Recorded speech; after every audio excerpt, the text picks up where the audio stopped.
pretty good. Ready to get this over with, get back to the oil field. Well, let's get you set up. You know the drill, right? Yes, ma'am. 8 times a charm. So do you have any questions before we get started? Yes, did you ever get the intercom and the monitor set up? No, our tech guy still hasn't come yet.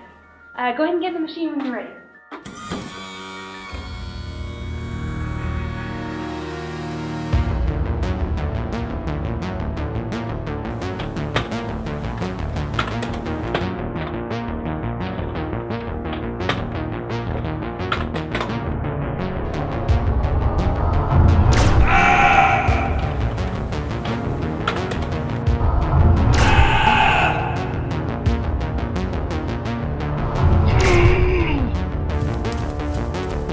There's something wrong with the machine.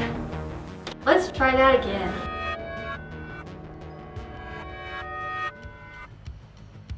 So do you have any questions before we get started? Yes, did you ever get the intercom and the monitor set up? Yeah, I got fixed last week. Go ahead and get the machine when you're ready.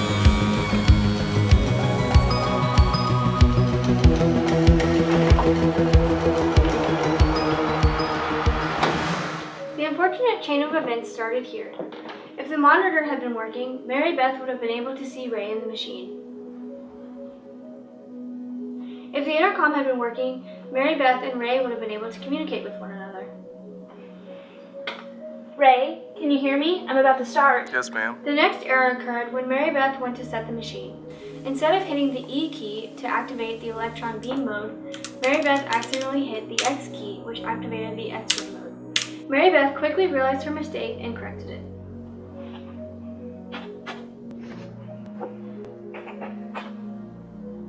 What she didn't realize was that this series of key combinations had never been tested at such a speed. This tripped up the computer. Instead of switching the Therac 25 all the way out of the X-ray mode, it only retracted the thick metal plate used for X-rays, but kept the power on at maximum, hitting Ray with a deadly blast of 25 million volts of radiation therapy. Meanwhile, Mary Beth only received error code 54 that she had not been trained to handle. If the display had been programmed to return a more descriptive error message, Mary Beth would have realized that there was a problem that needed to be dealt with immediately.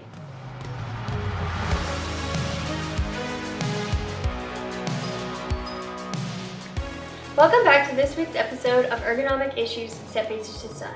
As you just saw, several years ago, Ray Cox died of an overdose in radiation therapy from the Therac 25. Between the years 1985 and 1987, 6 incidents were reported with the Therac 25, resulting in death and serious injuries. Fallon, what was the critical mistake in this scenario, and what with the machine could have been changed to save Ray Cox's life? So even though Mary Beth made the mistake, she quickly corrected it, which should have solved the problem. The biggest mistake was the machine itself and its inability to change positions with fast keystrokes. This mistake could have happened to even the most qualified of nurses, which is why it's so important for companies to test to the extremes and not just the most probable events.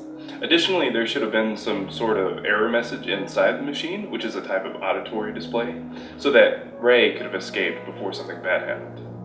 And what do you think could have been changed ergonomically in this scenario? So I think one of the key ergonomic issues was the display that Mary Beth was seeing.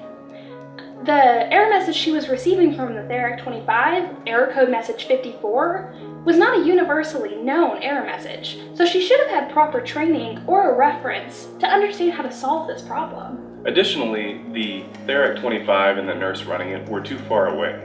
In the future, this should be organized so that the nurse is in an adjoining room with a glass window in between so that she can see if anything goes wrong so that she can correct it. Thank you so much for joining us, and thank you for your input. And thank you so much for joining us this week in this episode of Ergonomic Issues Set Research to Sun. I'll see you next week.